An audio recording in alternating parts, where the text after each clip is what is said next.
Sejak hidupnya dimulai 4,6 miliar tahun lalu, bumi telah melahirkan dan memberi kiamat bagi bermacam spesies.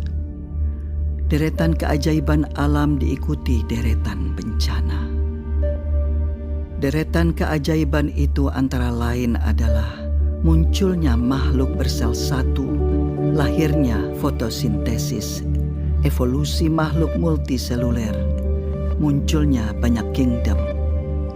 Jutaan spesies lahir, serangga, krustasea, ikan, amfibi, reptil raksasa, mamalia, hingga akhirnya genus Homo yang jadi nenek moyang spesies kita.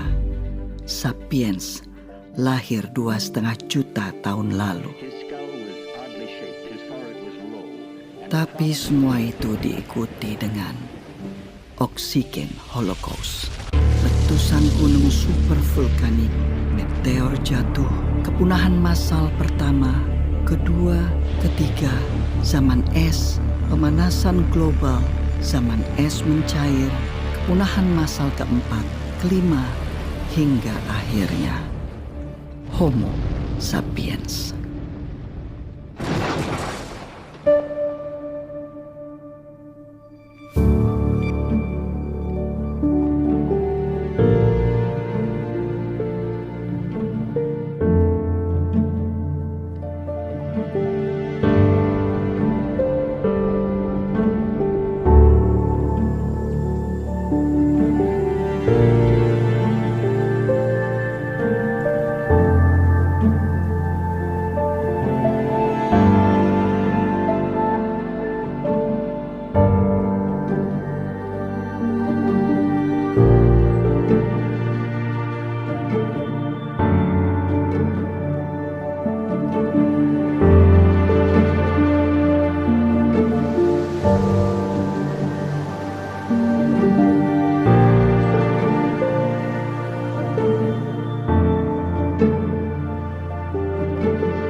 Peradaban sapiens hanya dalam usianya yang baru sekitar 12.000 tahun ini kemudian sudah bertanggung jawab untuk kiamatnya banyak sekali spesies. Mulai dari sabertooth, mammoth, jaguar raksasa saat mereka belum punya teknologi seperti sekarang ini, hingga sapiens modern seperti kita yang sudah jelas mengancam kelangsungan banyak sekali makhluk hidup di dunia ini. Oh man, show me please, I want. Penciptaan alam semesta itu jauh terjadi sebelum manusia ada, gitu. Tapi selama ini alam semesta tuh nggak pernah komplain dia apa-apain sama kita. Nah, sekarang kalau kita lihat dari sisi alam, adanya manusia itu hukuman nggak buat mereka? Kita nggak pernah ngomong kan? Namun, Homo sapiens sendiri selain memberi kehancuran bagi spesies lain, juga terus-menerus berjuang dari kiamat yang seringkali dibawa oleh makhluk lain, oleh organisme lain. Bahkan organisme ini begitu kecil, mikroorganisme, virus, bakteri, jamur. Lihat saja sejak zaman Fir'aun, sudah tercatat bagaimana terjadi wabah yang bisa sangat mematikan. Zaman Yesus, semua orang ketakutan dengan penyakit lepra. Kemudian bangsa Maya dan Aztec yang punah karena flu dan cacar yang diimpor dari Eropa. Black Death, Spanish Flu. Pandemi itu kan udah berkali-kali itu ya. Yang paling besar adalah Black Death ya. Black Death itu 5 tahun. 100 juta orang Eropa mati. 100 juta orang Eropa mati. Cacar itu ya membunuh 20 juta orang. Cepat atau lambat ya manusia juga punah juga. Dulu pernah nggak ada kok ya. Di bumi ini manusia pernah nggak ada. Jadi kalau suatu saat manusia punah ya nggak apa-apa juga gitu ya. Kalau manusia itu unik ya istimewa enggak seperti biasanya. Kita itu ya sama dengan spesies-spesies yang lain, sama dengan kambing, kecoa, kutu. Itu salah satu kehidupan. Just an animal, eh? Nah, apakah kemudian dengan tingkat kecerdasan yang seperti ini manusia itu menjamin dirinya survival? Enggak, itu enggak. Kecoa itu ya, kecoa itu jutaan tahun masih ada. Itu. Kita belum apa-apanya kecoa itu kalau soal survivability. Tapi kan kecoa nggak bisa nyanyi. Itu adalah keunikan manusia. Apakah spesial? Apakah khusus? Apakah istimewa? Enggak, berbeda aja, cuma berbeda.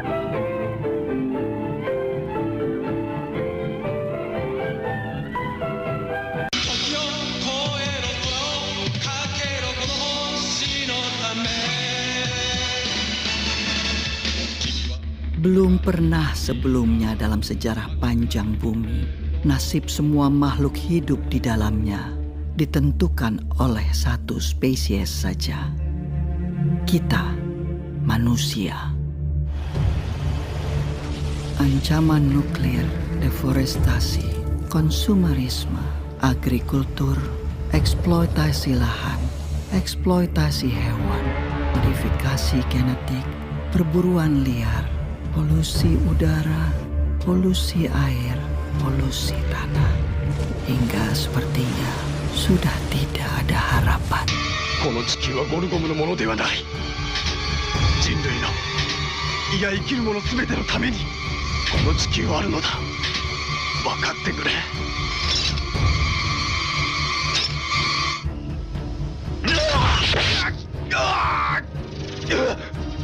Manusia selalu terbakar keinginannya, terbakar ambisinya, terbakar dan terbakar. Tidak pernah tahu kapan cukup adalah cukup.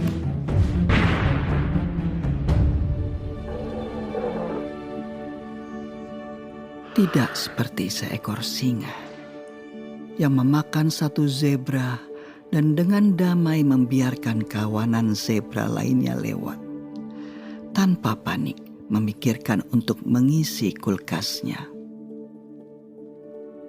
Kalau dalam pemahaman saya, ego itu adalah sense of I, sebuah rasa bahwa ini adalah saya, dan saya ini sesuatu yang terpisah dengan apa yang bukan saya. Insting untuk bertahan hidup itu menurut saya sudah ada di dalam organisme terkecil, bahkan makhluk satu sel pun punya insting buat bertahan hidup, apalagi manusia gitu yang terdiri dari 70 triliun sel ini gitu. Maka kita kemudian belajar untuk mengakumulasi aset sebanyak-banyaknya. Aset itu bisa macam-macam, bisa keterampilan, bisa kekuatan, bisa jabatan, bisa harta benda.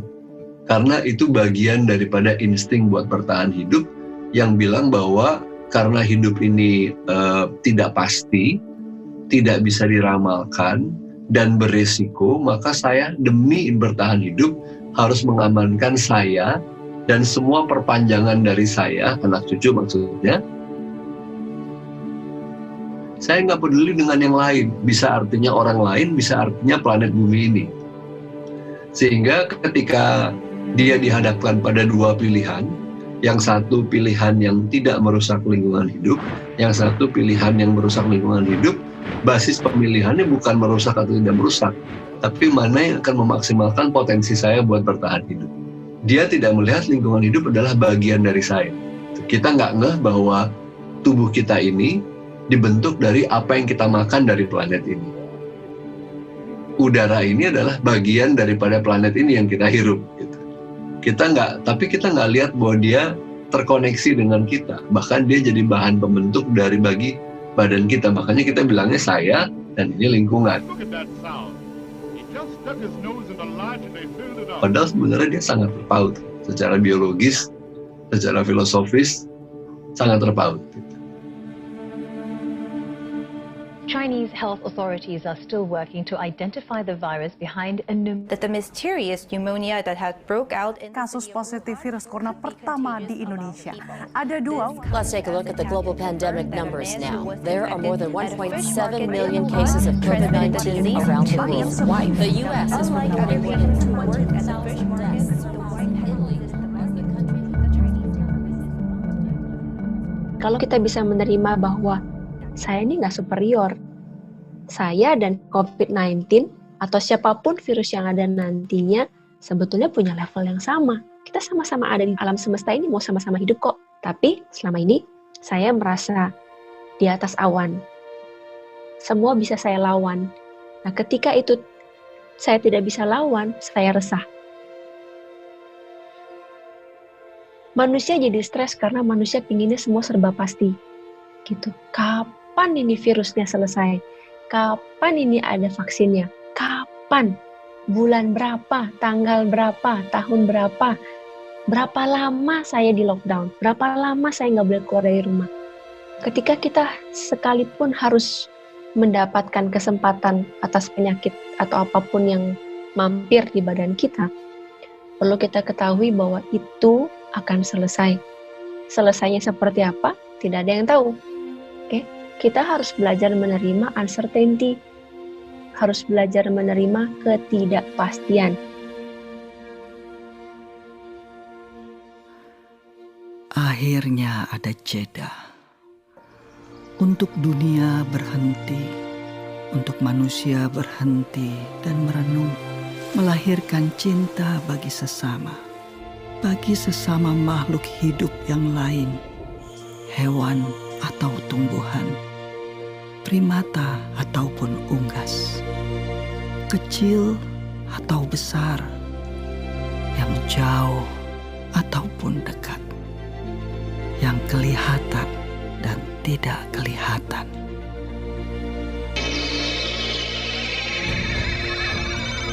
Virus COVID-19 ini sampai hari ini membunuh 120.000. Sementara orang meninggal karena sakit jantung sehari itu 48.000. Sementara penduduk dunia berapa? 7 miliar. Masih banyak yang bertahan. Tapi ya namanya manusia, ya dulu pernah nggak ada di bumi. Cepat atau lambat juga akan punah. Tapi apakah karena COVID-19? Enggak lah, gitu ya. Kamen Rider wa shinda. Nagaku, kurushii tarakai no sue, shinda no da. Mohaya, この地球を救う者はいない。ゴルゴムの横暴に任せるしかないのか。誰がこの美しい地球を救うのだ。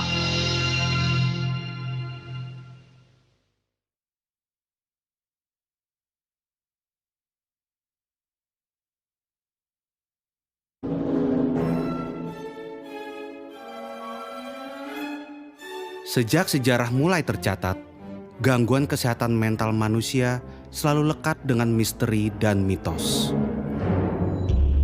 Pengidap gangguan jiwa lekat dengan stigma negatif seperti kesurupan, santet, sihir jin, muslihat setan, kutukan dewa, kutukan Tuhan.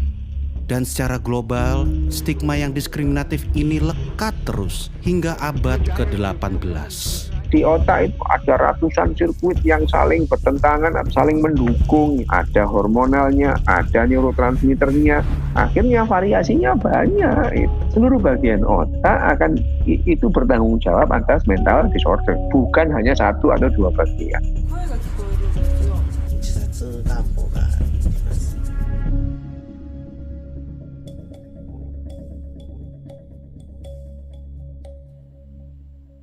Kesehatan mental adalah faktor pembentuk cara manusia beraktivitas sehari-hari, pembentuk hubungan timbal balik manusia dengan lingkungannya, dengan hewan, tumbuhan, bahkan alam mineral seperti air, udara, dan tanah.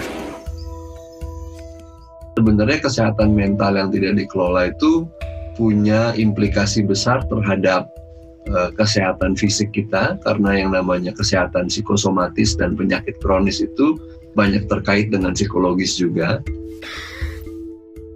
Informasi, berita, percakapan-percakapan yang saya terima, yang saya serap, dan akhirnya tubuh saya digest. Kita resah, kita sedih. Manusia sulit untuk beradaptasi dengan perubahan, apalagi jika terjadi secara spontan. Aktivitas-aktivitas yang sebelumnya tak pernah terpikirkan dalam otak manusia, sekarang menjadi agenda rutin yang harus dijalani. Otak manusia kaget, tubuhnya kaget, sistem sarafnya kaget.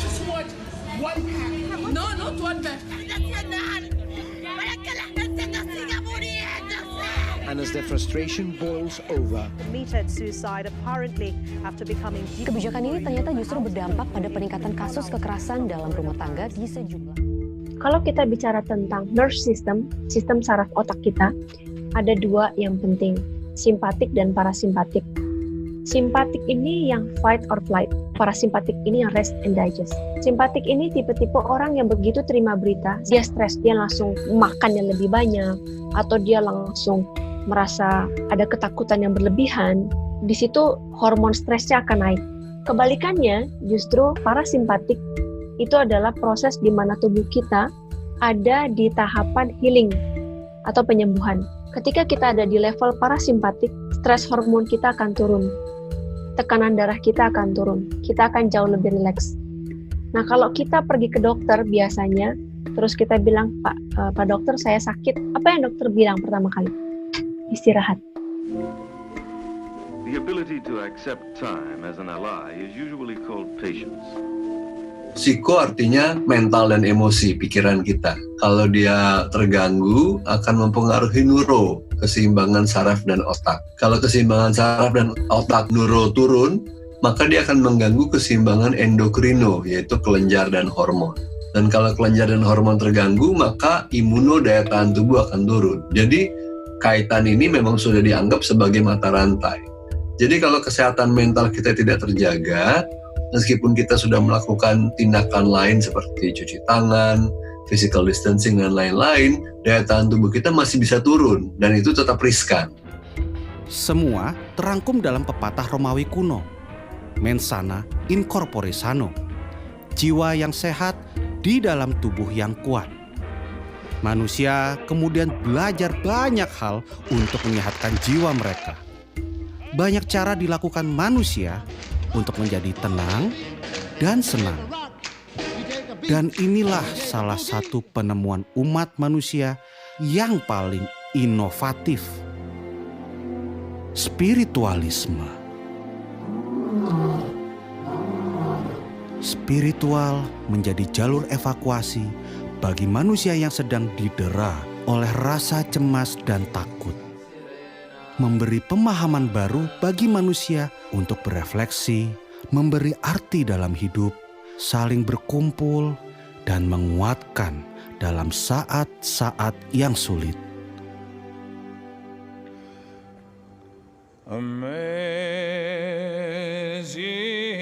grace. Namun, apa jadinya saat kemudian setiap manusia tidak bisa lagi berkumpul dan berritual? Saat semua harus berdoa di rumah, harus beribadah di rumah, berpuasa di rumah. Allahu Akbar. God is most great. Sudah bertahun-tahun beribadah, ya pengajian, masa berkumpul memenuhi jalan kemana-mana. Ini Allah menghendaki kita beribadah secara khusyuk, secara tenang. Karena mungkin ibadah kita selama ini terlalu hura-hura, terlalu rame-rame, mengedepankan emosi dan masa. Nah, dalam suasana Ramadan kali ini Allah menghendaki kita beribadah dengan khusyuk, beribadah dengan tenang, supaya kita bisa berdialog dengan hati kita yang mungkin selama ini hati kita abaikan, nurani kita pinggirkan, nggak pernah kita ajak bicara. Saat puasa ini Allah menghendaki kita berdialog dengan hati kita peduli dengan nurani kita peduli dengan batin kita.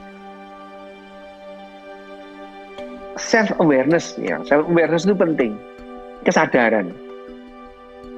Sekedar mau forward sesuatu yang ada di WhatsApp group, dipikir kira-kira kalau saya forward ini apa yang terjadi ya, dipikir dulu gitu.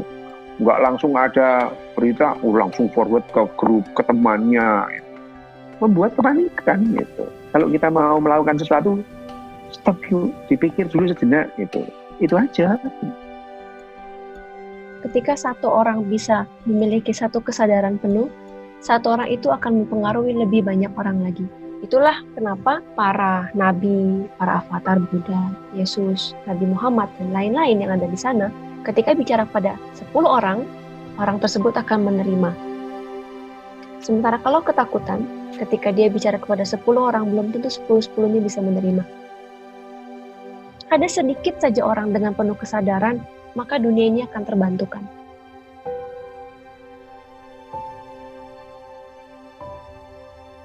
Ya ayyuhal nafsul mutmainnah irji'i ila rabbiki radiyatan mardiyah.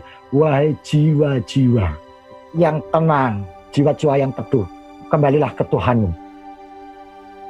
Kalau hati kita ini bersih, jiwa kita ini bersih, maka batin kita sehat, fisik kita sehat, jiwa kita sehat. Menurut saya kesadaran itu adalah yang paling menjadi fondasi bagi kesehatan mental dan emosional. Orang yang awam ketika dibilang kata sadar, dia nggak ngerti apa yang dimaksud dengan kata sadar pada umumnya. Kita pikir sadar tuh artinya insaf gitu. Padahal kesadaran itu kan sebenarnya lebih kayak perhatian yang mengamati secara netral, dan salah satu bagian daripada penyembuhan itu adalah menyadari tanpa menilai atau menghakimi. Itu yang namanya menerima kan sebenarnya.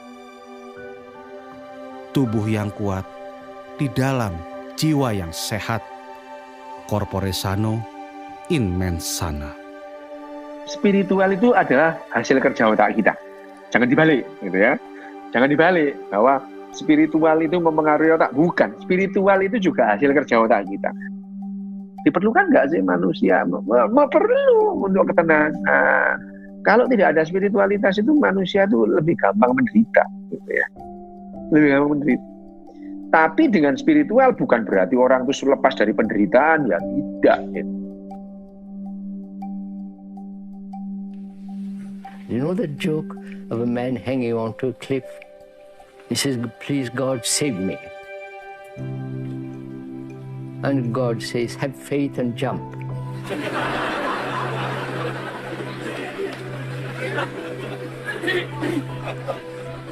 And the man who is hanging onto a cliff, he says, "Isn't there somebody above that still?"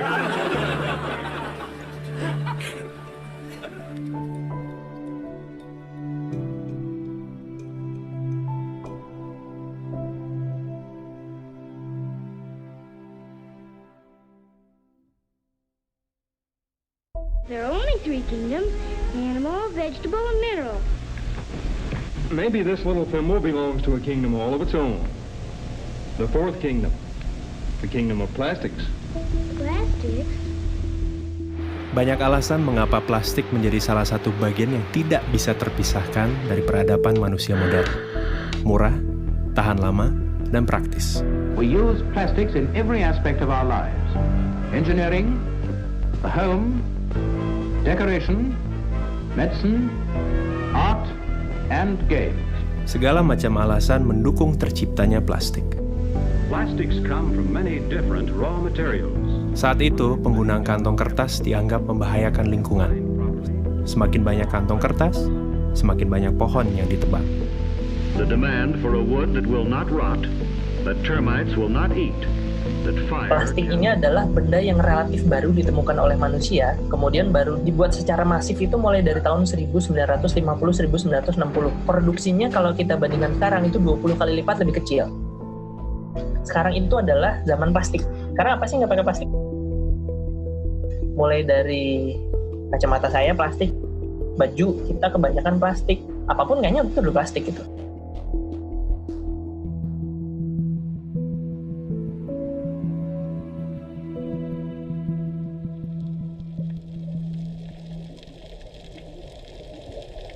Seiring waktu, plastik yang awalnya adalah barang substitusi untuk menyelamatkan lingkungan berubah menjadi polutan.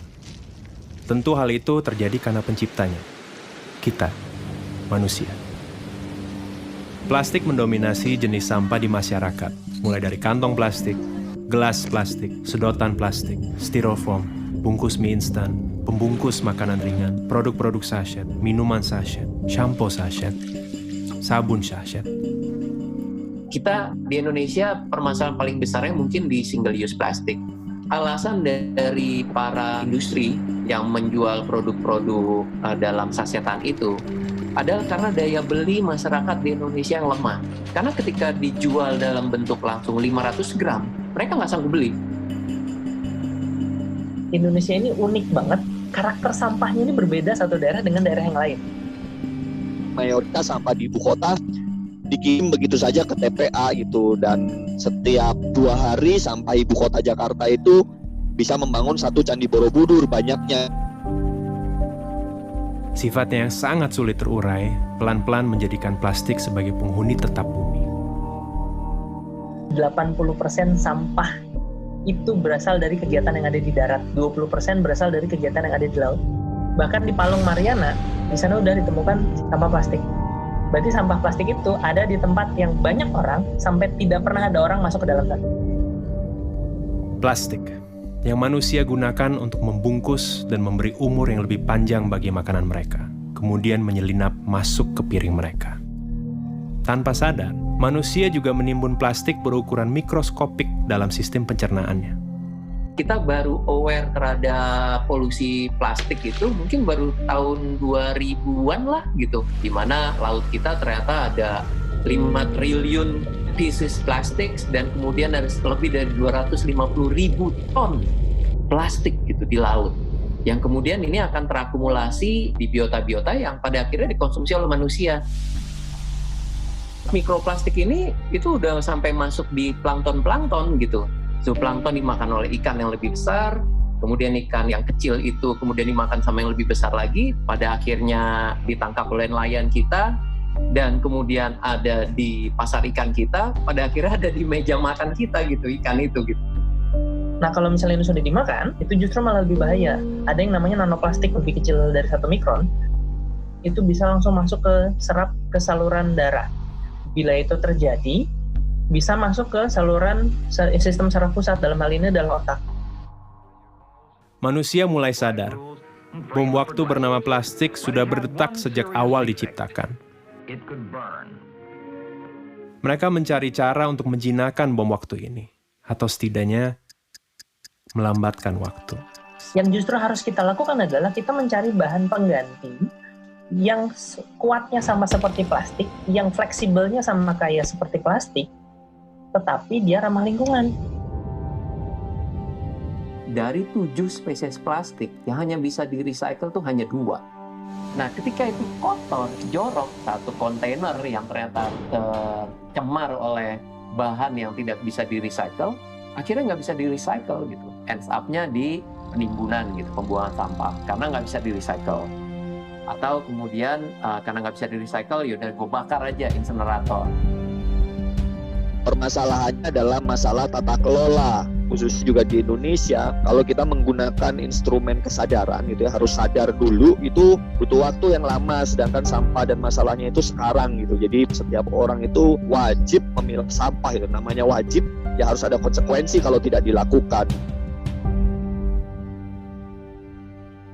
Gubernur DKI Jakarta Anies Baswedan mengeluarkan peraturan gubernur tentang larangan penggunaan kantong plastik Larangan penggunaan kantong Keluarkan plastik. peraturan gubernur tentang pelarangan penggunaan plastik. Pergub larangan penggunaan kantong plastik sekali pakai untuk larangan Regulasi gaya hidup baru dan slogan-slogan tentang bahaya plastik terus didengungkan agar umat manusia punya satu pemahaman yang sama tentang plastik. Sampai bahkan kadang berdengung dan terdistorsi dalam jargon dan slogan yang kosong. Pasca 1 Oktober, penggunaan kantong plastik Greenwashing. trennya? Apakah meningkat, menurun, atau seperti apa? Manusia mana sih yang nggak pakai plastik? Kayaknya nggak ada. Jadi yang harus kita lakukan duluan adalah kita menutup keran dari sampah plastik, sumber sampah plastik. Dengan cara kita mengurangi konsumsi plastik itu, terutama konsumsi plastik yang sekali pakai. Baik mana antara daur ulang dengan buang sampah sembarangan, ya tentu baik daur ulang. Tetapi daur ulang butuh proses.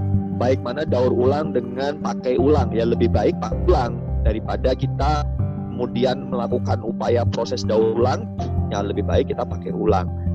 Nah, dari mana lebih baik mana pakai ulang dan reduce atau pengurangan, ya lebih baik pengurangan juga itu. Dan ini sangat erat kaitannya dengan pola hidup dan keputusan konsumsi kita itu ya, bagaimana kita memilih barang, bagaimana kita memilih produk pada saat kita mau melakukan belanja, jangan sampai kita menghasilkan sampah gitu. Tahun 2050 kita akan susah-susah kemana-mana, kita ngambil ikan, dibuka, isi perutnya isinya plastik. Yang ujung-ujungnya itu karena kita.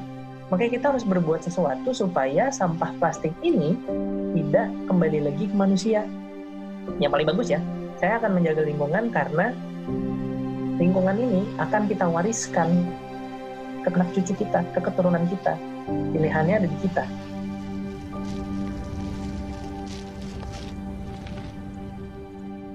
Ke informasi selanjutnya, wabah virus corona mulai berbagai virus corona berdampak positif terpapar corona. Social distancing. Social distancing pick up impact of social distancing. Sampai dengan film ini dirilis, kita sedang terancam oleh pandemi COVID-19. Pandemi membuat manusia mengambil jarak dengan sesama, juga dengan plastik. Penggunaan plastik menurun karena manusia hanya diam di rumah. Di Jakarta, terjadi penurunan jumlah sampah hingga mencapai 620 ton per hari. Di Bogor, penurunan jumlah sampah mencapai 100 ton per hari. Now the coronavirus has taken over as the biggest worry for many, as air pollution has dissipated. So yes, we are seeing significant emissions reductions. Kualitas udara di Indonesia, khususnya kota Jakarta, jauh lebih bersih lantaran dengan wabah virus corona, polusi udara di China justru berkurang drastis. The ozone layer of our planet is now healing.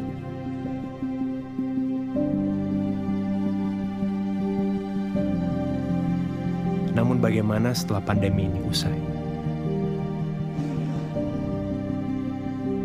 Nah, kalau saya berpikir, nanti kalau saya sudah mati, kemudian nanti ditanya malaikat, kamu dulu ngebuang sampah berapa banyak nih? Ini akibatnya loh, nanti jangan-jangan dikasih lihat, oh ini sampah yang sudah saya buang sembarangan ke sungai, nanti dimakan sama ikan ini. Waduh, kayaknya dosa saya banyak nih.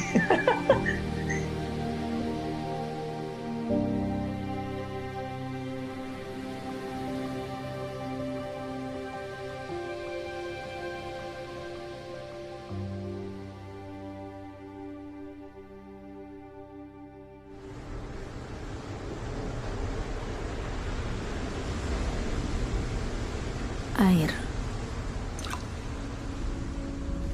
Dalam satu tetes air, ada berjuta kehidupan, berjuta bentuk.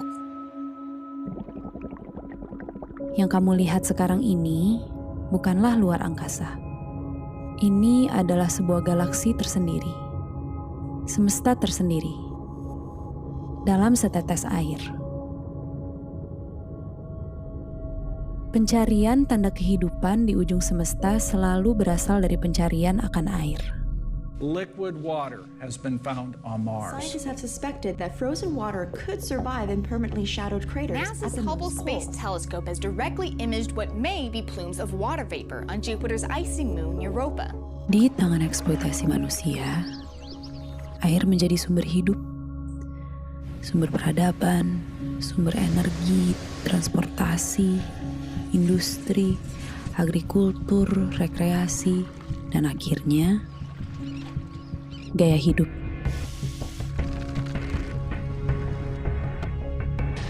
Melihat yang baru, kemudian dengan teknik fotografi secara visual menarik gitu ya. Wah, pengen juga ya. Hari ini dia menjadi tren, minggu depan dia sudah tidak bisa dipakai lagi. Konsumen tuh di brainwash bahwa busa sama dengan bersih. Busanya banyak, dikesat itu lebih bagus. Cobalah misalnya kita make untuk keperluan mandi cuci dalam satu hari sekitar 50 gram misalnya. Sedikit. Ada berapa juta orang?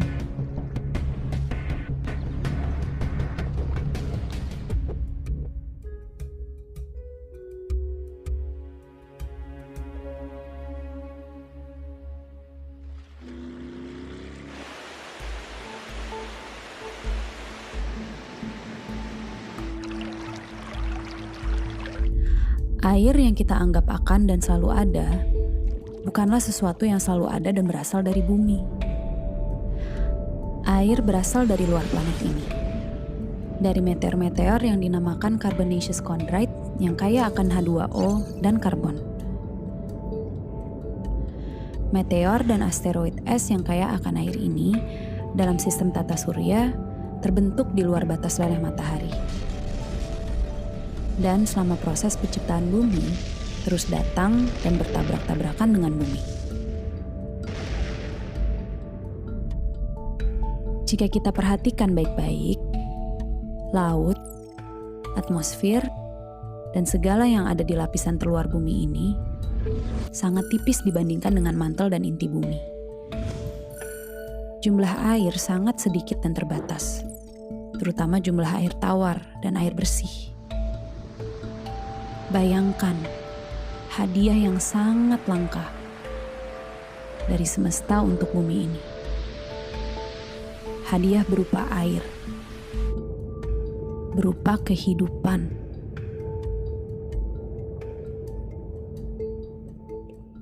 Three, two, one.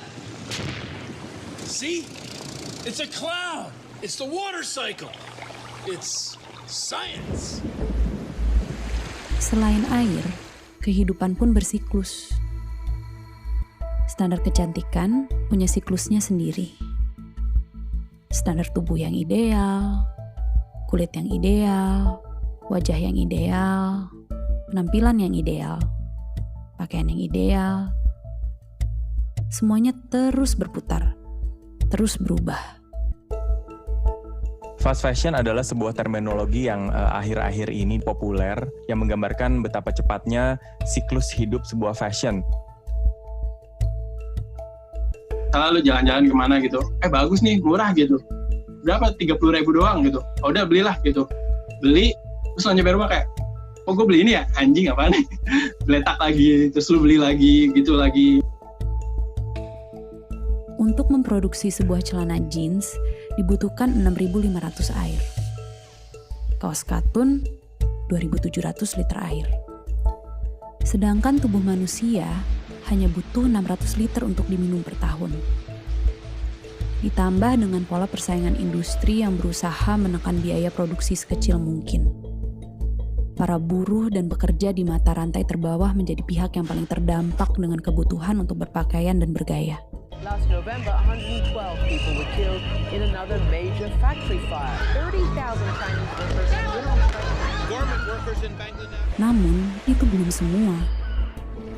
Ternyata, dampak negatif bagi air dari limbah gaya hidup berpakaian tidak kalah dengan detergen yang kita pakai untuk menjaga penampilan diri. Untuk mencuci pakaian, wajah, tubuh. 70% persoalan air itu terdampaknya dari limbah domestik. Mungkin orang bakal berpikir, wah ini sungai ada limbah industri nih. Padahal sebagian besarnya itu dari limbah rumah tangga.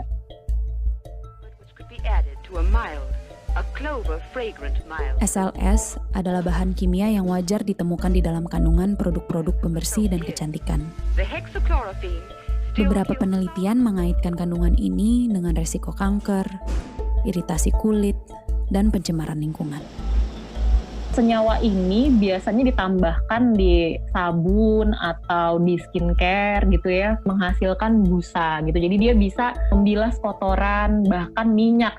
Other kind can give you you never in all your dishwashing life. Bisa aja sabun yang nggak ada busa dan bersih. Pelan-pelan tuh konsumen itu kayak di brainwash bahwa sabun makin banyak berbusanya itu tuh makin bersih. Padahal it's actually not true. Busanya ini nggak mudah degradable, masuk ke water stream kita, masuk ke sewer dan yang lain-lain. Ini yang menjadi problem. Nggak pernah kepikiran kan, selama ini kita pikirin fokusnya di packaging, di plastik, dan segala macam. Tapi ternyata yang nggak kelihatan itu loh, yang udah disiram masukkan ke selokannya itu yang kita nggak pernah nggak pernah pikirin gitu kan. Ternyata itu dampaknya tuh jauh luar biasa, lebih gila lagi. Mau nggak gitu mandi di hari pertama, nanti mandi lagi di hari ke-10 gitu misalnya, karena biar nunggu LAS-nya larut dulu misalnya di alam gitu. Sebuah penelitian di Institut Aerospace Stuttgart menemukan bahwa air menyimpan suatu bentuk memori secara mikroskopik. Dari satu gelas air yang sama, saat diteliti tiap orang berbeda, gambaran mikroskopik yang dihasilkan juga sangat berbeda. Menghasilkan memori air yang berbeda. Saat satu jenis bunga dimasukkan ke dalam air, lalu air tersebut diambil dan dilihat secara mikroskopik, hasilnya menyerupai bunga tersebut. Saat jenis bunga lain yang dimasukkan, kemudian secara mikroskopik pun visual yang ada berubah.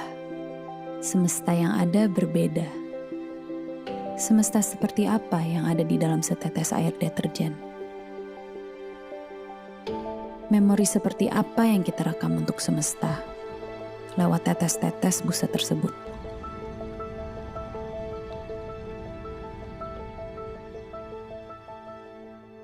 So we pour our waste chemicals and detergents into our rivers.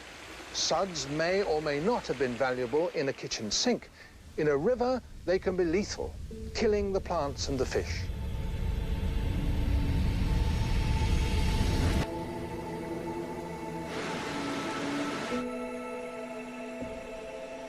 Mencintai udara, mencintai air, mencintai bumi dan segala isinya bukan sesuatu yang baru.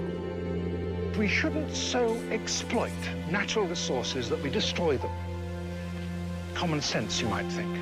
Sejak tahun 90, istilah upcycle muncul dan populer. Upcycle yang berarti memanfaatkan barang-barang bekas untuk memberi nilai yang lebih, mengupgrade gerakan recycle yang hanya sekadar mendaur ulang. Upcycle mengajak kita kembali mengingat cara hidup nenek dan kakek kita, yang penuh pertimbangan, tidak boros, yang penuh kesadaran dalam konsumsi. So she takes her time and sees that everything she gets is fresh and good. Pandemik yang terjadi membawa orang merubah prioritas hidup. Kita jadi lebih mementingkan apa yang kita pikirkan. Buah pikir kita menjadi lebih orisinal dan lebih otentik karena tidak terbungkus oleh kebutuhan-kebutuhan kita untuk menunjukkan siapa diri kita. Yang tadinya tidak bisa keluar rumah kalau tidak pakai baju merek ABC dengan parfum ABC dan makeup ABC, sekarang menjadi lebih simple untuk menyikapi dirinya gitu. Prediksi 10 tahun ke depan tuh orang lebih memilih merepair atau merenew atau memperbarui bajunya dia yang udah ada dibandingkan dia beli baju baru.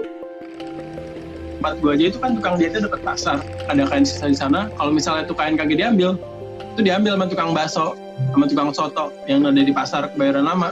Itu buat lap gerobak, selesai itu dibuang. Terus akhirnya gue kesana, itu gue ambil, gue bawa pulang. Terus gue olah di rumah, gue potong-potong, gue komposisiin. Itu gue oper lagi ke abangnya. Terus nanti dia yang ngejahitin. Jadi kayak secara nggak langsung tuh kain sisa dari tempat dia yang nggak kepake. Itu bisa ngasilin duit buat dia. Kesadaran tentang kosmetik fair trade dan ramah lingkungan sudah dimulai sejak tahun 70-an.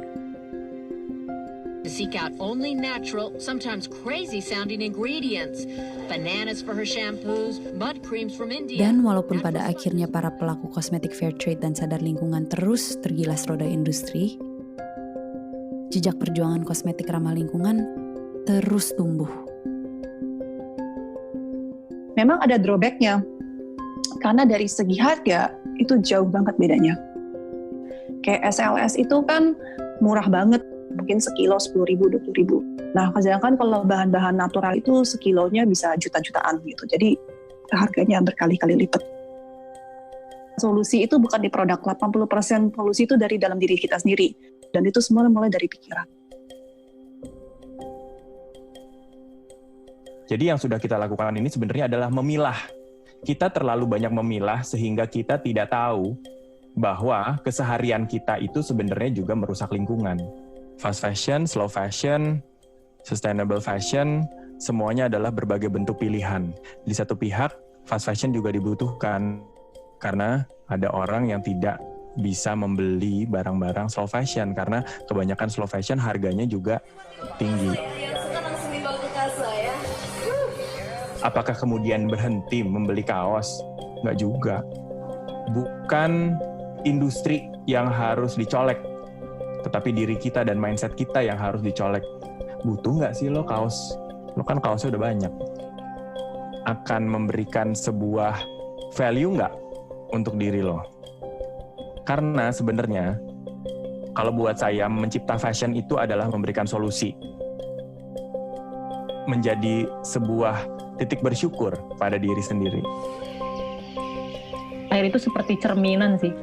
Apabila dia hidup bersama dengan manusia-manusia yang memang baik, itu artinya kita sadar secara utuh esensi hidup seperti apa, maka air yang ada di dekat kita tuh pasti akan baik kualitasnya. Itu cerminan.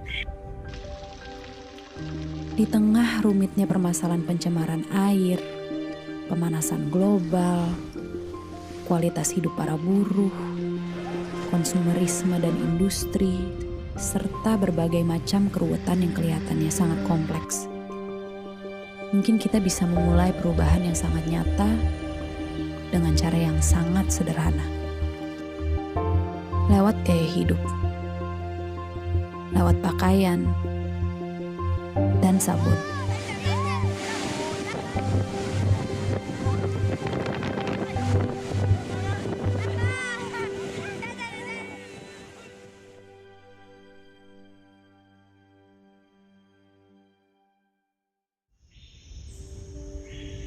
Mereka kan politeis ya, kalau orang rimba tuh percaya banyak dewa.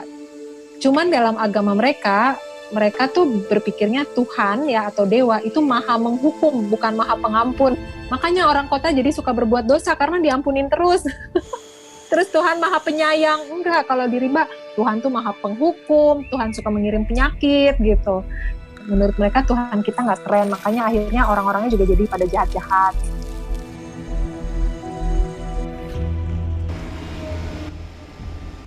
Bunuh diri, kalau kita tidak menjaga hutan kita itu bunuh diri, dan udah kelihatan kan sekarang. Pendidikan di sekolah sekarang ini nggak memberikan awareness ke kita bahwa kita ini benar-benar ada di ujung tanduk gitu loh. Kita ini sebenarnya lagi menghadapi kepunahan massal gitu loh. Sekolah dan sistem pendidikan di Indonesia nggak memberikan awareness tentang itu.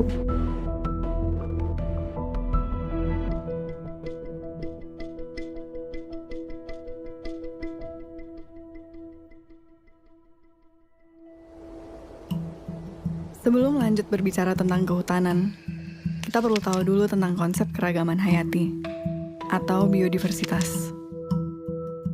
Arti biodiversitas adalah keragaman berbagai jenis kehidupan yang ada di bumi.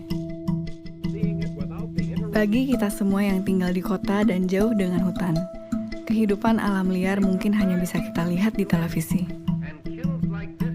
Namun pada kenyataannya, udara yang kita hirup, air yang kita minum, dan makanan kita semua bergantung pada biodiversitas. Beberapa contoh sangat jelas. Tanpa tumbuhan tidak akan ada oksigen. Tanpa lebah tidak akan ada proses pembuahan. Hutan adalah rumah bagi biodiversitas di bumi. Kalau bahasa klise kan selalu dibilang hutan itu paru-paru bumi tuh. Aku melihatnya sih bukan sekedar hutan. Kalau kita menyia-nyiakan pengetahuan manusia yang paham tentang hutan, yaitu orang rimba, masyarakat-masyarakat yang tinggal di hutan, kita semua yang akan rugi gitu. Di bumi sudah ditemukan 1,7 juta spesies makhluk hidup dan diperkirakan ada 9 juta spesies yang belum ditemukan dan tercatat. Namun, hanya sejak 40 tahun terakhir, jumlah hewan liar di dunia berkurang hingga separuh. Separuh. Peradaban manusia sudah menghantarkan spesies-spesies lain menuju kepunahan 1000 kali lipat lebih cepat dibandingkan proses alaminya. Padahal, tidak ada satupun individu atau satu jenis spesies yang dapat hidup sendiri tanpa makhluk hidup lain. Kalau orang rimba bilangnya konsep kulkas. Itu aneh-aneh karena mereka pakai bahasa kota. Mereka kan lihat kulkas ya di kota. Apa ini kulkas? Katanya. Aku bilang ini makanan. Kenapa ditaruh situ? Supaya awet. Supaya kalau orang mau perlu ambil sedikit aja. Begitu kenyang, ya udah nggak ngambil lagi. Sisanya ditaruh di kulkas. Oh, kami juga punya kulkas di hutan. Sehutan-hutan tuh kulkas karena kami ngambil secukupnya. Besok mau ambil lagi gitu. Orang kota menganggap hutan itu bukan kulkas gitu. Mungkin kayak supermarket yang harus dijarah gitu. Kalau buat orang rimba enggak, kenapa aku ngambil sedikit? Karena besok saya perlu lagi. Yang mereka lakukan itu investasi. Aku menginvest kebaikan supaya besok kebaikan itu bisa aku ambil lagi gitu. Selalu dalam kalimat klise kita semua berkata, melestarikan lingkungan untuk anak cucu kita. Untuk generasi yang akan datang. Dan sekarang, inilah suara anak cucu tersebut. We are in the beginning of a mass extinction, and all you can talk about is money and fairy tales of eternal economic growth. How dare you? Yang sebenarnya sudah sejak lama mengatakan hal yang sama. I'm here to speak for the countless animals dying across this planet because they have nowhere left to go. And now we hear of animals and plants going extinct every day, vanishing forever. Dan di Indonesia ada Salsabila, pelajar berusia 16 tahun, bersama dengan grup Jaga Rimba yang ia dirikan. Kalau kita lihat fenomena alam, bagaimana alam bekerja, ini kan nggak seharusnya seperti itu. Kita panik tapi kita nggak bisa ngapa-ngapain karena di sekolah kita nggak pernah diajarkan untuk peduli dengan sekitar kita. Sistem pendidikan di Indonesia itu kita selalu diajarkan untuk menghafal, tapi kritisnya itu nggak ada. Saat Salsabila masih bersekolah formal, ia menyerukan mogok sekolah untuk hutan. Rutin setiap Jumat, Salsa dan teman-temannya bolos sekolah dan berunjuk rasa. Hingga akhirnya ia memutuskan untuk keluar sekolah, homeschooling, dan menggunakan waktu yang ia punya untuk hutan dan lingkungan. Mogok sekolah untuk hutan pertama kali itu tanggal 13 Januari 2020. Waktu itu aku bolos sekolah. Langsung ke KLHK pagi-pagi. Ketika turun, ya memang nggak mengharapkan apa-apa, cuma mau ngeluarin marah sama sedih aja sih. Dan mereka awalnya ya kayak ketawa gitulah, kamu idealis banget sih. Oh udahlah sekolah aja dan lain sebagainya gitu.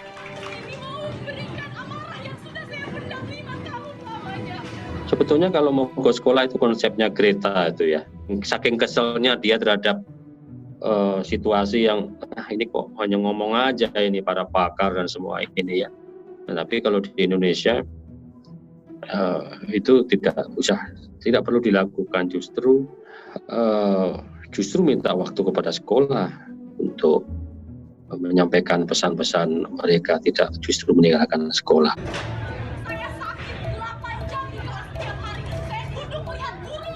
Wah, kalau aku sih paling nggak mendukung kurikulum nasional kita. Kalau menurut aku, anak-anak masih nggak punya kepentingan ekonomi kan dan politik gitu. Sebenarnya kan setiap anak lahir sebagai saintis tuh, punya keingintahuan yang besar, punya daya kritis yang tajam, budaya dan pendidikan yang menghancurkan mereka kan. Jangan aneh kalau ada sekolahan yang datang ke masyarakat pedalaman yang masih banyak kobra. Tapi begitu digigit kobra nggak tahu cara ngobatinnya. Seharusnya kalau di sekitarmu banyak kobra, ya kamu harus tahu. Kurikulummu harus tentang kobra dulu. Yang lain-lainnya ya ntar kalau ada sisa waktu gitu. Nah itu aku betul-betul menyalahkan kurikulum nasional yang sudah banyak menghilangkan semua pengetahuan hebat nenek moyang kita. Jadi yang rugi kita sendiri. Ini bukan soal respect atau soal hilang atau enggak ya. Kita rugi sendiri. Banyak orang yang mati karena gigitan kobra, padahal dulunya tinggal metik tuh daunnya. Sebenarnya aksi mogok sekolah untuk hutan ini nggak hanya menekankan bahwa hutan ini penting, tapi juga menjadi sebuah kritik untuk sistem pendidikan di Indonesia sekarang. Pendidikan di sekolah sekarang ini nggak memberikan awareness ke kita bahwa kita ini benar-benar ada di ujung tanduk gitu loh. Kami 2 kali aksi itu langsung dipanggil audiensi dan ketemunya langsung dengan Pak Wakil Menteri LHK. Tapi pas kalau ngelihat hasil audiensi sebenarnya agak sia-sia juga sih. Kami ini masih sekolah, jadi mereka nganggapnya ini, wah ini anak sekolah udah turun, udah paham masalah hutan, jadi jatuhnya lebih banyak ke pujian-pujian yang sebenarnya nggak kita inginkan. Kita maunya mereka bilang, oke, kami akan turun ke lapangan. Enggak. Aku nggak tahu 10 tahun lagi apakah mereka akan merasakan dampak dari kebijakan-kebijakan yang mereka buat. Tapi yang pasti yang akan terkena dampaknya itu anak cucu mereka, dan anak cucu mereka kita adalah salah satu bagian dari mereka.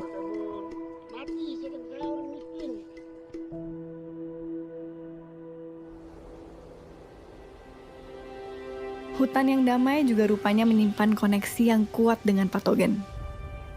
Kebanyakan patogen tidak berbahaya bagi penghuni hutan, karena mereka telah melalui proses evolusi bersama di hutan.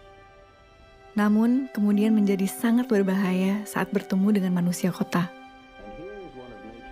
HIV, Zika, malaria, Ebola, Nipah, semuanya berasal dari daerah perbatasan hutan yang digunduli.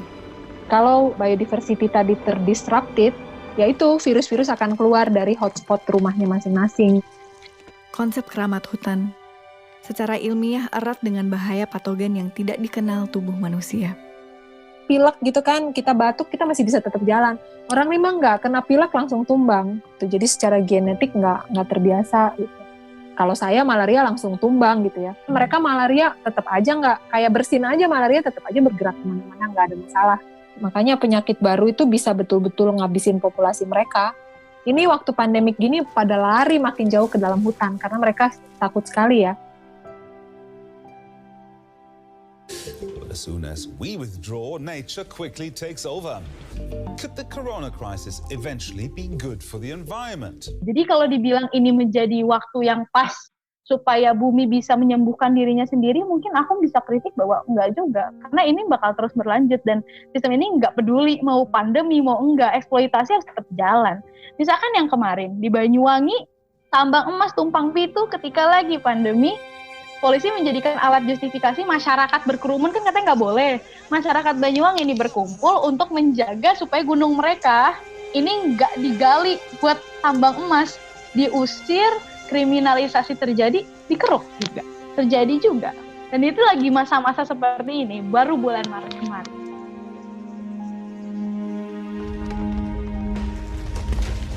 Rusaknya biodiversitas juga berpengaruh langsung pada perubahan iklim dan global warming. Dan permasalahan biodiversitas ini lebih gawat, karena saat suatu spesies punah, tidak ada jalan untuk mengembalikannya. Namun, kita semua bisa berperan langsung untuk mencegah hal itu. Pengundulan hutan selalu dilakukan dengan alasan agrikultur, membuka lahan peternakan, terutama sapi, minyak sawit, industri kayu, pertambangan, batu bara. Ini adalah produk-produk yang kita konsumsi setiap hari, non-stop. Minyak sawit ada di hampir semua makanan, mulai dari minyak goreng hingga coklat, bahkan dalam sampo dan sabun. Hewan ternak membutuhkan konsumsi pakan ternak yang dihasilkan dari proses agrikultur yang masif. Kayu menjadi kertas, furnitur. Batu bara menjadi listrik yang setiap menit kita konsumsi dengan rakusnya. Dalam semua komponen smartphone dan benda elektronik yang kamu pakai untuk menonton film ini, ada jejak industri pertambangan di sana.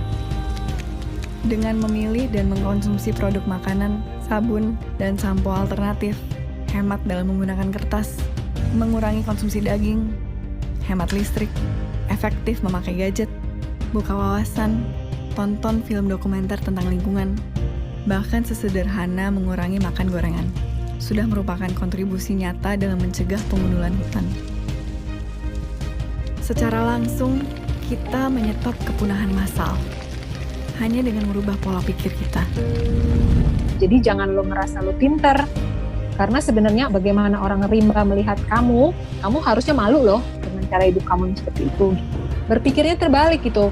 Lalu orang seperti ini dari Jakarta datang ke saya di Rimba, mengajari saya cara hidup yang lebih baik gitu ya, bilang saya bodoh, sok-sok ngajarin saya apa yang mau saya contoh gitu. Di mananya saya bisa kagum sama kalian kalau kalian cara hidupnya begitu.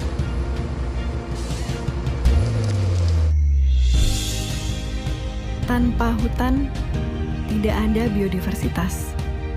Tidak ada lagi ekosistem. Tidak ada oksigen. Tidak ada lagi air. Tidak ada lagi kehidupan. Bumi ini bukan sekedar batu besar berpenghuni yang berputar mengelilingi matahari. Kehidupan bukan hanya berada di permukaan bumi. Bumi adalah kehidupan itu sendiri. Tanpa bumi, tidak ada kehidupan. Mana mungkin sebongkah batu yang mengelilingi matahari ini adalah makhluk yang hidup dan sadar, seperti kita. Manusia dengan otak dan kesadarannya adalah cerminan kesadaran kolektif bumi. Kesadaran bahwa kita adalah bumi. Bumi yang menjadi sadar dengan eksistensinya. Kesadaran bahwa kita semua dalam kehidupan ini saling terkait. Tidak peduli apa spesiesmu, negaramu, sukumu, apalagi agamamu atau Tuhanmu.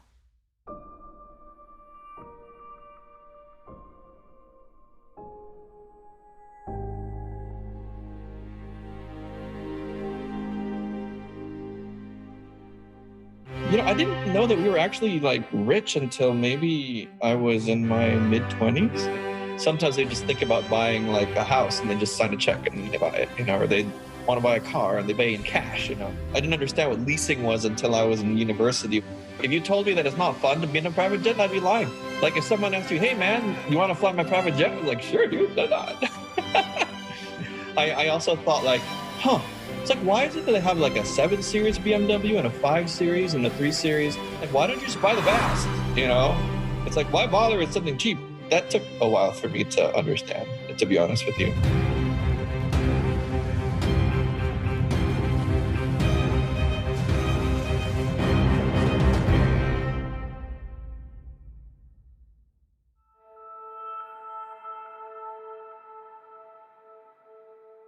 Manusia adalah spesies yang unik. Mungkin secara sepintas, kita menganggap otak yang besar dan daya intelektual yang tinggi adalah sesuatu yang membuat kita istimewa. Namun, keunikan manusia yang paling utama adalah kemampuan kita sebagai spesies untuk membangun sebuah kesadaran kolektif, untuk membangun sistem. Mulai dari sistem suku, agama, birokrasi, kerajaan, kapitalisme, demokrasi, pasar saham, bahkan media sosial. Sistem diciptakan secara kolektif. Namun ironis, dalam sebuah sistem selalu akan ada mereka yang berada di atas dan mereka yang berada di bawah. Ada yang kaya, ada yang miskin. Ada yang populer, banyak yang tidak. Dan semua manusia yang berada dalam sistem tersebut akan selalu menjadi bagian dari perlombaan untuk mencapai puncak. Menjadi yang paling berkuasa, menjadi yang paling kaya, menjadi yang paling populer, dan berharap menemukan bahagia di sana. Kalimat klise, uang tidak membawa kebahagiaan, terdengar sangat naif. I went to Stanford and I grew up in a lot of very good schools in San Francisco. But when I went back to Indonesia and I want to understand people, just the way that you want to interview me in Indonesian and I can't. I probably lived about 20 years of my life in the family business, just basically being a puppet of my parents. And a lot of people probably look at me and say like, hey, I'm really lucky, you know, I'm born into a rich family. I could have whatever I want, you know, and my family is very influential, so I should have it good. Like, all the doors should be open to me. I should be happy, I should be lucky. The part that really made me feel sad was I wasn't happy. And like, you know, and I can't talk to anybody about it, because if I talk to anybody, they say, hey, you should be happy, because look at you compared to everyone else. One of the things that's hard about being in a family that has, you know, a lot of status and power is that you can't really talk to anybody, because you're told that you have to be careful, you can't. It's lonely, actually, being in this position. And as I talk to other peers in different families, you know, of similar background, I know many who feel the same way. It's a common thing. It's not just something to do with me. And my parents worked really late hours, and so I was often in the office until 2 o'clock, 3 o'clock, 4 o'clock in the morning, sometimes 5 o'clock in the morning. Nothing I did felt was right in front of their eyes. You know, I started having lots of personal problems, and my health was failing. My doctor said, like, I had a liver problem. They said that if I continued that way, I'm going to get cirrhosis and get cancer. And so that was a really, really low point in my life. Uang hanya bisa membawa kebahagiaan sampai ke level tertentu. Korelasi tingkat kebahagiaan berpengaruh erat dengan uang, karena akan sulit untuk hidup bahagia saat kebutuhan dasar, pendidikan, kesehatan, dan rasa aman belum terpenuhi. Sejak 2016, istilah negara maju dan negara berkembang sudah tidak lagi digunakan oleh PBB. Hans Rosling, seorang ahli statistik dari Swedia, membagi negara-negara dunia menjadi 4 level berdasarkan rata-rata penghasilan di negara tersebut. Di negara level 1, sumber air berasal dari sumur. Makanan hanya satu jenis tanpa variasi. Tidur beralas tikar. Alat transportasi adalah kaki. Di negara level 2, mulai ada variasi makanan. Mereka bersepeda dan tidur di atas kasur. Di negara level 3, pilihan makanan semakin variatif. Mereka bersepeda motor, berekreasi, dan mulai masuk pendidikan tinggi.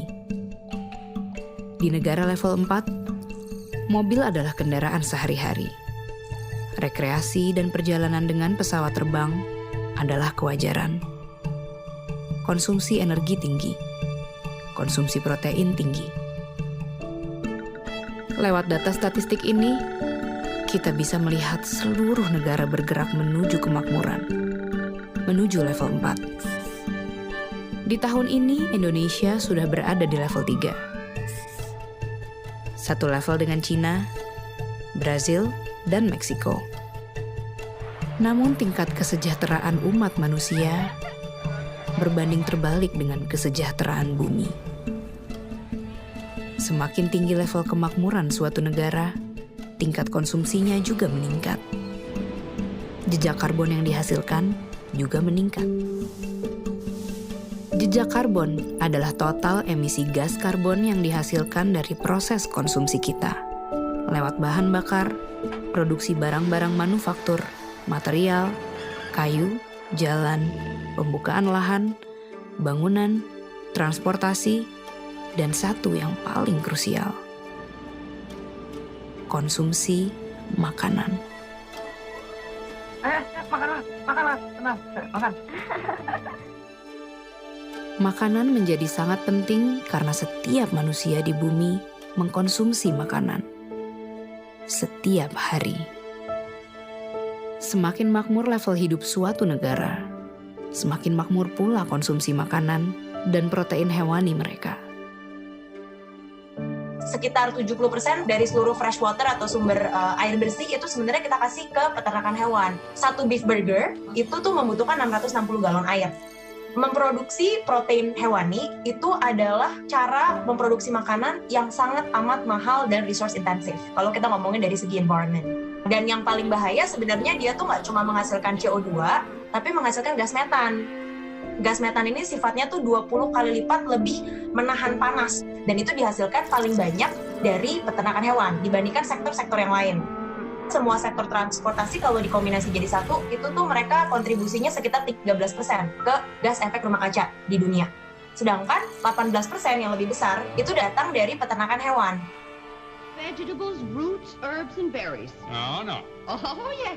Look, Blanche, I'm a big man. There's a lot of me to feed. Here, I can't live on this stuff. Oh, no? What about an elephant? Now you're talking. I'll have mine medium rare.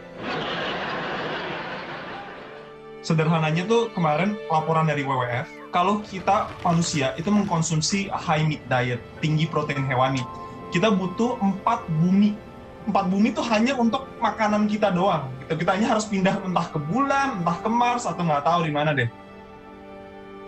Sedangkan kalau kita yang benar-benar kayak whole food, berbasis nabati, tuh kita bisa mencukupi semua kebutuhan masyarakat sekarang, plus 4 miliar orang lagi. Bayangin. Apa yang baik untuk bumi, baik untuk diri. Begitupun sebaliknya.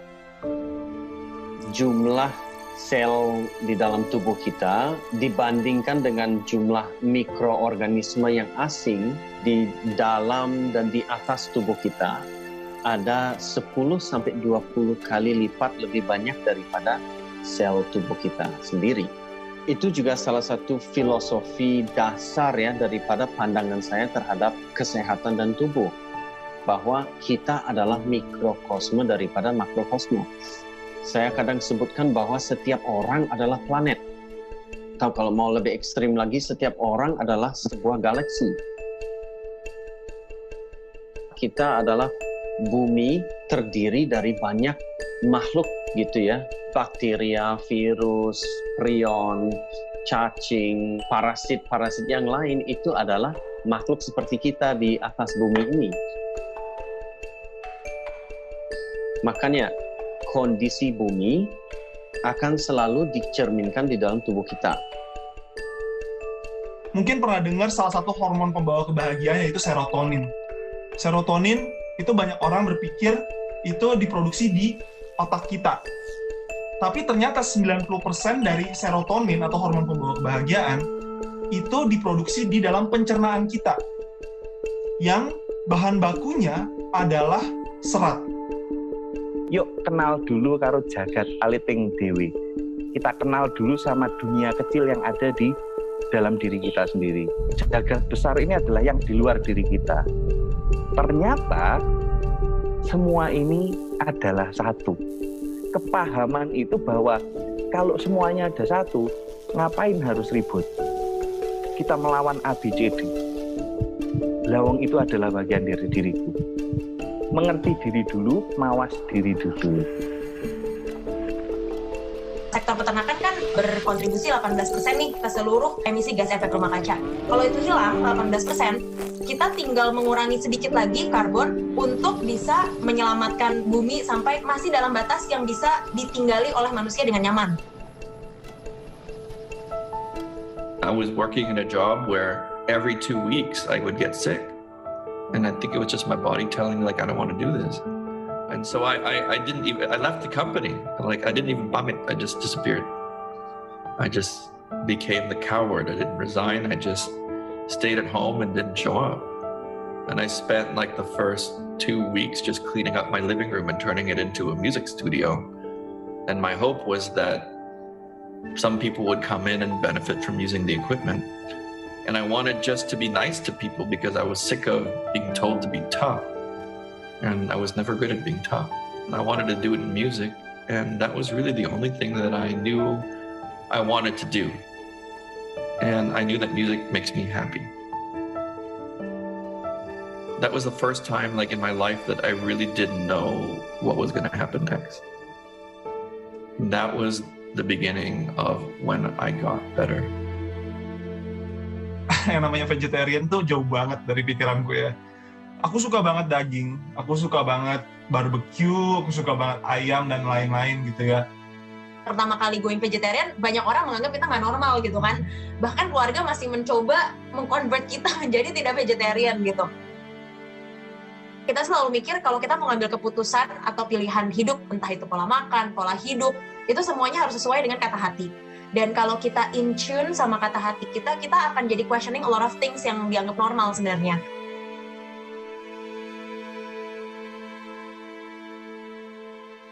I was always listening to my parents in my mind. I was listening to my logic. Now I listen to the quiet voice. But it's a very soft voice. It never screams. It's a quiet voice. Suara hati itu dia berdiri sendiri dan dia ngeluruk tanpa bolong. Dia nggak punya rombongan. Nggak ada rombongan cemburu, nggak ada rombongan si takut, nggak ada rombongan khawatir, nggak ada. Stop. Just look at the mess you've made. Dan suara hati ini selalu tepat. Jawaban dari alam semesta yang murni, yang tidak difilter dengan pikiran kita. 3 years of faith with my heart, but I know now that there's a chance that I could make a living from that. And that wouldn't have happened if I wasn't listening to my heart and recognizing that if I do, then for sure miracles happen. Very clear. And then my parents, they don't say anything and suddenly they show up at the concert. Within 3 years, our team won 3 Emmy Awards. We won Best Pop Album. We won Best Jazz Album. We won Best of the Best. Ini kan perjalanan, Tok. Nerimo ing pandum, menerima apa yang sudah ada dan diberikan dan terberikan untuk. Bersyukur itu adalah sikap seperti itu, nerimo. Kita bersyukur untuk segala sesuatu, bukan pasif. Banyak orang, ya sudah ini kita nerimo, ada orang buang sampah. Kita buangin kalau perlu. Apa yang setidaknya kita bisa lakukan, kita lakukan. Asal kita tetap mengacu sama sebenarnya pola makan nenek moyang kita. Sebagian besar itu berbasis nabati, dan kita nanti akan bilang 90% ke atas idealnya. Dan sisa 10%-nya itu masih protein hewani, ini masih menjadi pola makan planetarian. Ya, bukan vegetarian, bukan vegan, bahkan kita nggak usah ngomongin plant-based, tapi kita ngomongin pola makan ramah lingkungan. Pola makan planetarian.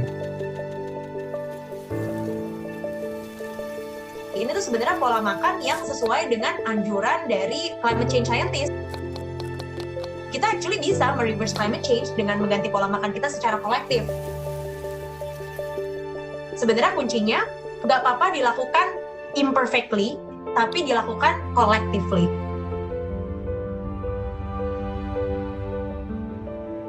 COVID-19 sering dianggap sebagai waktu bumi untuk beristirahat. Tidak salah sih. Namun jika diartikan begitu, nanti setelah bumi istirahat sebentar, lalu kita akan balik lagi untuk rakus dan mengeksploitasi bumi lagi. Hakikat sesungguhnya dari pandemi ini adalah bukti dan pengingat bagi kita semua bahwa energi kolektif itu benar-benar ada. Lewat setitik virus yang sangat kecil, kekacauan global bisa terjadi. Lewat setitik perbuatan kita, baik yang dilakukan dengan penuh kesadaran, maupun yang teledor, sekecil apapun itu, akan punya efek bola salju yang sangat nyata bagi semesta ini. Saat semua orang berhenti dan diam, mendengar suara hati masing-masing, dan kemudian dengan penuh kesadaran bertindak, kita benar-benar bisa memulihkan bumi ini. Kesembuhan bumi itu benar-benar nyata kalau setiap orang mau untuk ikut ambil bagian. Di semua bidang kehidupan setiap hari. Kita hanyalah setetes air di samudera, hanya setitik debu kosmik.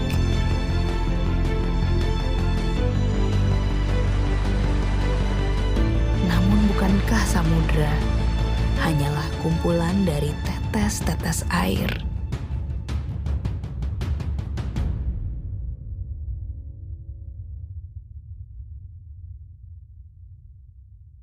Ibu bumi, Bapa angkasa, mangku bumi, mangku angkasa, ingsun ngadeg setengahing jagat, manunggaling kawula Gusti. Maos mantra sajroning ati, ngagem raos ingsun kang suci, sirna ilang kabeh nafsuku, manembahku Ibu bumi. Tetep tatap semangat juangku, ladu murup ing jero dodoku, walang saseh dadi kemoku, puswa mataya langgeng gesangmu.